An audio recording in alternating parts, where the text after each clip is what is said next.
everybody. I haven't got my car today because I've lent it to my mum. Her car's in the garage having some work done, so she works for the NHS, so she's working every day, has been the whole pandemic. Obviously I'm not, I'm sat at home on my backside or out doing videos for channel one or the two, but I decided I'm going to take a walk up to the Asian food shop up on top of Coppice, Werneth. By the way, my cough's getting much better. I had some of that Robbie Tussin for dry cough and it's brilliant. Anyway, I thought we'd start off here. This grave, I've got my hood up. This grave is the grave of Isaac Proctor. Let's move out the sun. Isaac Proctor died at 73. He's buried with his wife and he's also buried with his daughter. Her inscription's on the other side. Now, the reason why I've stopped here is Isaac Proctor. This is St Margaret's, by the way, in Hollingwood. Not the original church. I think this one was built in the mid to late 1800s. There was another church that stood on the ground before, which would have been here in James Wolfenden, the famous mathematician from Oldham. Sorry about that, it's just my camera string in the wind. I can't speak. James Wolfenden, famous mathematician from Oldham. He was a weaver, and excuse me. He was a weaver and a great mathematician. He followed in the works of Newton and people like that.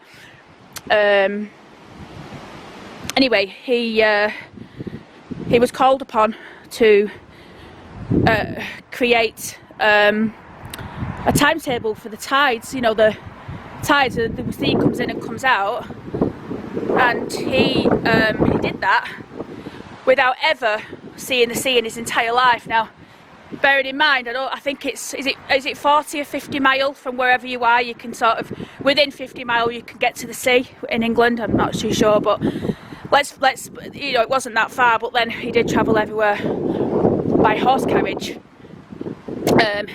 This war memorial here is dedicated to, not to soldiers, but to civilian war dead.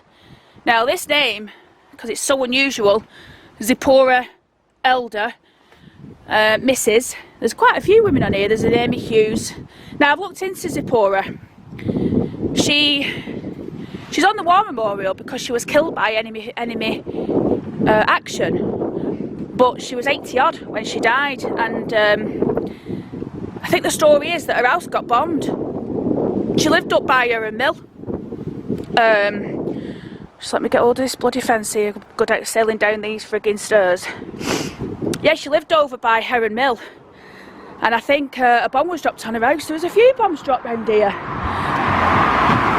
Obviously we were at war, so that happened. But listen, I'm not gonna.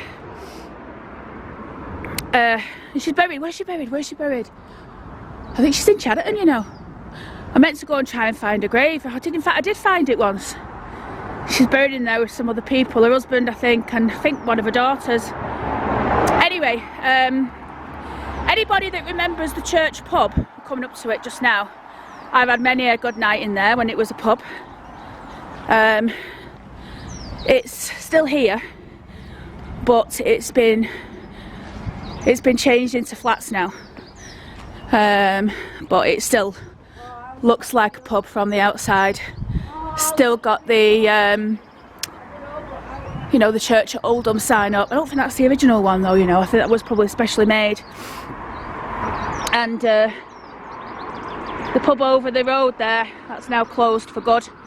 Rumour has it they're gonna flatten it and build a McDonald's there.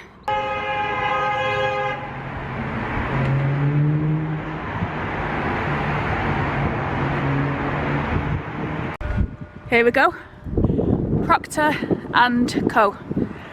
Now this is part of the chamber mill. Obviously the original, he would have built this for his business, in order to have the name up in the stone there, I suspect. And look, it's got an old doorway It's got like a roller shutter on it now, but that's where they would have driven in the horses and what have you.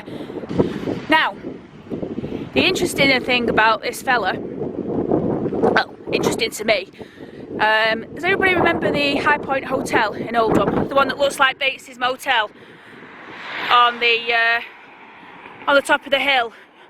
Well, when I was researching Proctor, I found out that he lived at 62 Napier Street East in Oldham, and I thought, I'm going to go and drive up there. So I did, and it turns out that where he lived was the Highpoint Hotel, but he didn't have the whole of the hotel. That hotel, I've been informed of the guy that owns it, wonderful bloke, met him when I was stalking his property, and he was really kind to sort of, you know, give me some of his time and tell me about the house and, you know, what it's all about. But basically, when they made the Highpoint Hotel, they basically amalgamated, is that the right word? They joined both the houses together anyway, knocked them through. As a consequence, you've got staircases up the middle and down the sides. So I think maybe the back staircase would have been used by the servants, and obviously the middle grand staircase would have been used by the family. But it's beautiful inside. The building did suffer a fire back in 2012. Somebody set fire to one of the bins outside, and basically it set the building on fire. So there's a lot of damage, but I'm not going to name the owner because I want to protect his privacy, but he and his family live on site. It's not derelict, you know, they do live on site, and they're actually working to bring the building back. So just quickly to let you know, I bought a couple of lights off him. Now these lights were originally on the outside of the door, and it would have, you know, been the welcoming lights for people arriving into the hotel. And I wanted to buy him because I wanted to buy a bit of Oldham's history. You know, the hotel is part of Oldham's history, but he has plenty of other stuff that they're selling that belong to the hotel that, you know, they don't have any need for. There's a lot of catering equipment there, tables, chairs. In fact, I need a chair, you know, for starting my new job next week, so I'll probably give him a ring and see if I can get one off him. It's a great idea. But anyway, he sent me some links to his eBay site, and you're more than welcome to go and have a look. And, you know, if you want to buy your own piece of Oldham's history, you know, if there's paintings in there, there's all sorts of stuff, then check it out, you know, and you'll be supporting a really good cause, you know, because any money that they make from the sale of these items is going to be used to renovate the building and save it. So, yeah.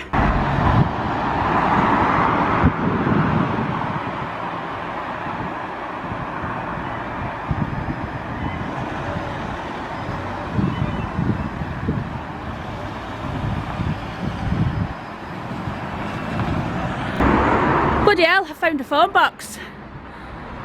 Don't get many of them anymore. Won't be touching it.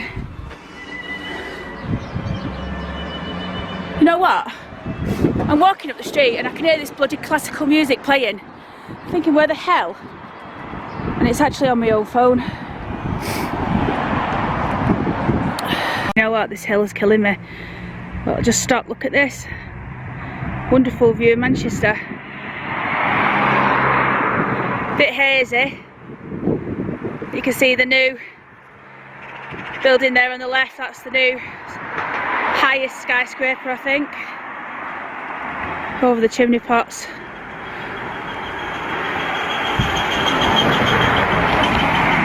A lot of building work going on in Manchester even to this day. Hill's a killer, honestly. You know what? You think it's not that bad, and then when you set off, it's relentless. And you know what? It's only going to get steeper around this corner. So, God Almighty. This place is called Ascroft. I wonder if I don't think it's got anything to do with Robert Ascroft. I know he did live on Coppice that way. Oh God, this hill's killing me. It looks like nothing. if you've driven up here, you know what it's like to do an hill start from up there. I feel like you're going to go backwards. Right, I'm going to keep going. Right, we're almost at Hume Grammar, and I'm going to tell you Werneth Boys School, which is up the road on the left. I've got a couple of stories. I've got one about Hume Grammar, which you may not know. You know, we know the obvious, don't we, the famous people that went there, but there was one story that struck me at the time as very particularly interesting. Oh my god, I'm knackered. And a very, very, very prominent member of society went to school at at Werneth Boys. So we'll get there in a minute. Before I go, look at that house there with that turret. Gorgeous. Right, I'll see you in a minute.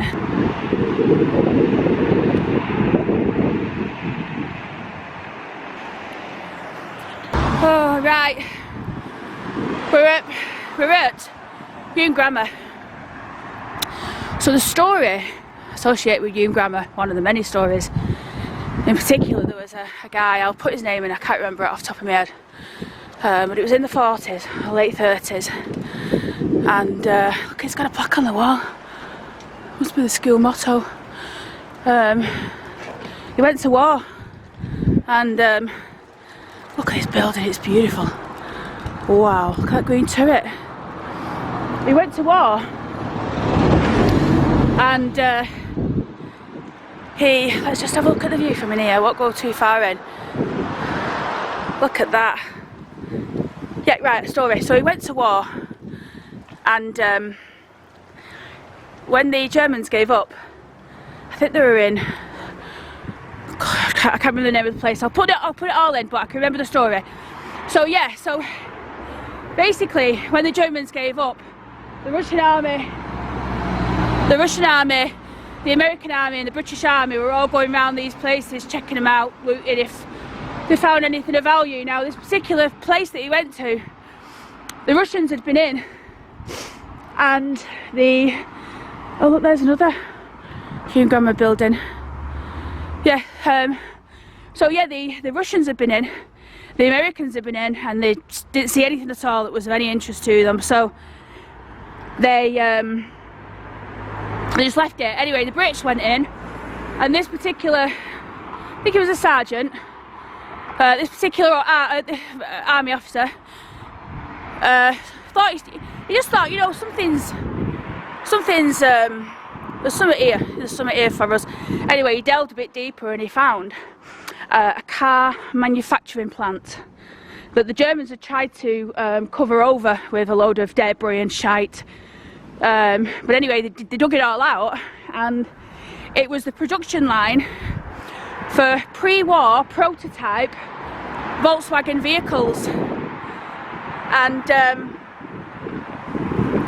he said, well, you know, we can make use of this, because this will be good for us. We can carry on manufacturing these vehicles, get them off the assembly line, and we can use them as part of our effort to hold on to, you know, to winning, I suppose. Sorry, I'm not putting it in thinky terms, but so anyway, in short, his actions in uncovering this factory and actually going along with the production set the way for the modern day production of Volkswagen cars as we have it today. So you could deduce from that, or I did, that if he hadn't found that plant, maybe they would never have been manufactured. I mean, even when the Germans regained control, and would they have carried on making the vehicles, or would it have been dropped? I think.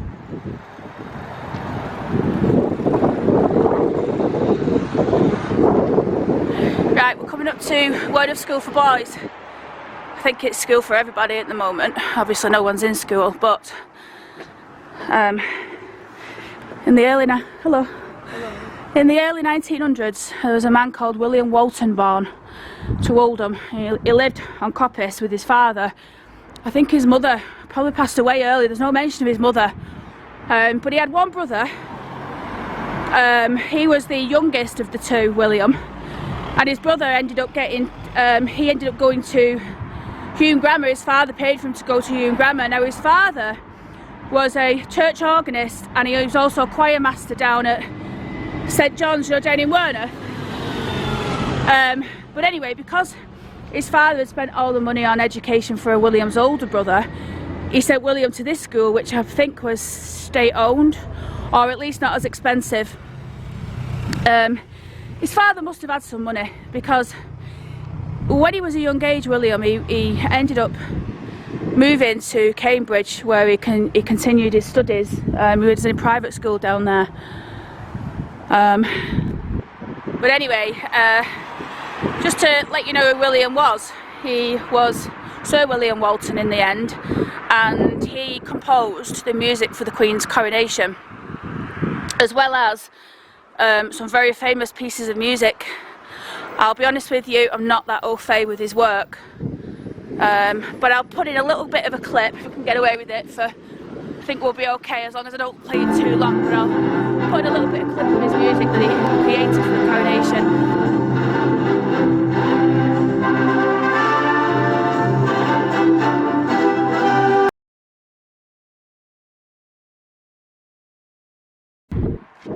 Right, we're here. I've decided when I get home I'm going to go to, it's brilliant, these shops, honestly. Asian area shops are wonderful. Like the big shops like this, the small corner shops, literally they've got everything you can need, every herb, every spice, beautiful fresh vegetables, meats, everything. It's wonderful. I'd highly recommend this place. Not sponsored obviously, because who's going to pay me to sponsor anything. I'm looking for cumin seeds. As you can see, there's a massive, oh, I need some pepper. Black pepper, £2.79.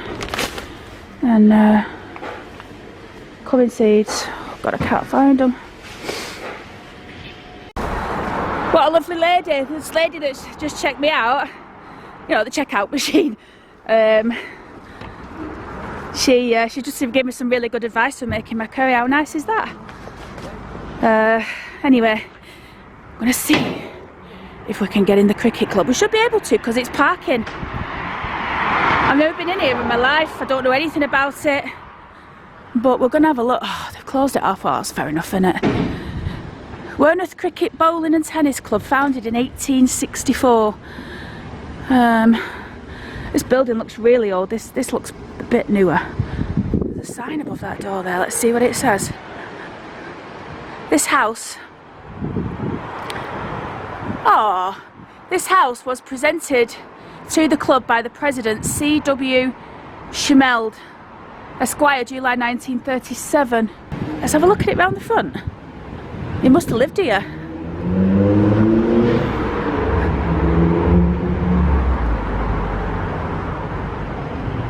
But this is the back of it. Oh wow, look at this! He built the house.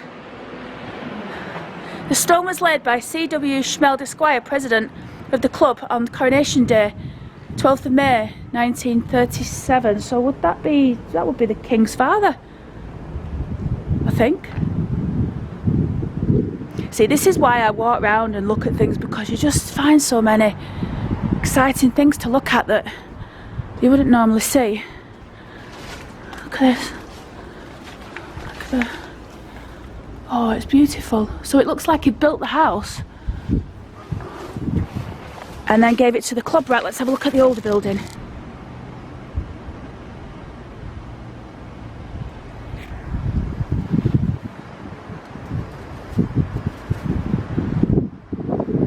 Look at this beautiful, beautiful building. We had to put anti-climb paint on it. Must have had people trying to climb up it. Look at it, it's so old. And there's the pitch.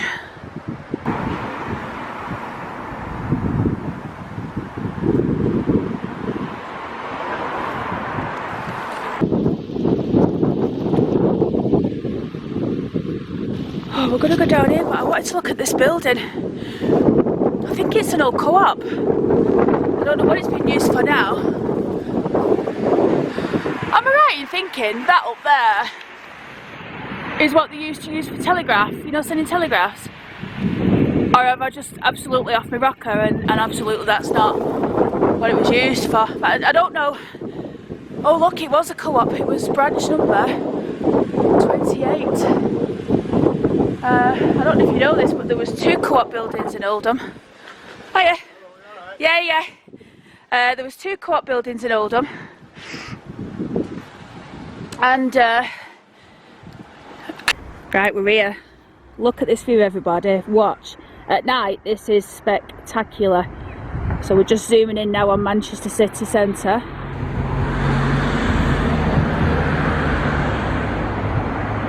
Wonderful, isn't it? And look, you can see Devon Mill there. And then if I turn to the left, you should be able to see Heron Mill, which is just down the road. Heron Mill was one of the mills built by, God, I forget his name, Sidney Stott, Sir Sidney Stott. He was a chap I mentioned in a couple of videos, but more recently in the Glodick video. The mill down in Failsworth, the Pifco mill. Oh no, the Regent, the Regent. So they do all the electricals from there. And then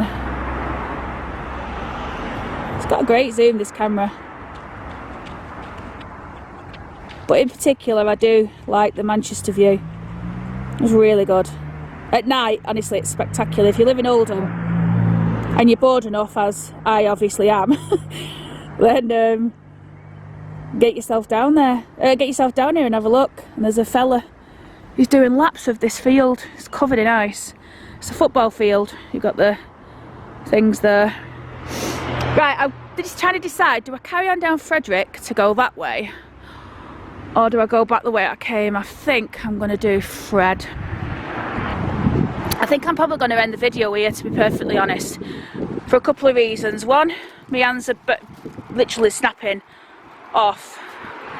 You know when you get them plastic bags in and they dig into your fingers? Well, that's what's happening to me as we speak, so I need to be able to swap hands. But more than that, I really don't think I've got anything else I can tell you about this area we're coming to, other than what I told in a few videos back. So if you're interested in seeing the Orange Road video, then and carrying on the tour, then by all means have a look on the channel. It's there.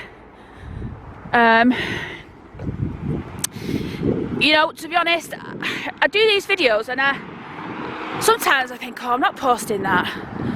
It's crap, no one will be interested in, you know. But one thing I've discovered is you just never can tell what people want to watch and what they don't. So I'm going to post it. If the video does well, then great. I mean, basically it's just a video of me going to the shop and talking about stuff on the way. But you know, these streets that I'm going down are going to bring back memories for people. And more importantly, I was saying to one subscriber in the comments this morning, she commented on my videos, and we were talking about the buildings, and I said, you know what, this is why, one of the reasons why I do the videos, because, well, one, I love Oldham's history and Oldham and just looking at it and meeting people, and I meet plenty of people when I'm out and about, but I just want to sort of film it for people in the future, because I'm sure these houses up here will last because they're beautiful, well built. But you know, for all the streets that are being knocked down, all the buildings that are being knocked down, you just never know when they're not going to be there anymore, and you know, people won't know. Well, you know, they won't be able to experience them. So, God, I'm waffling again, aren't I? I'm so hungry. You know, all I've eaten today: 2 cups of coffee with cream in, and a nibble of cheese that you put on a mousetrap. I'm just not hungry with this keto. Honestly, you're just not hungry. Your body just burns its own fat, and I've got plenty of that. Anyway, we'll call it quits. We'll quit outside beautiful hillside, and yeah, I'll see you in the next video. Thanks for watching.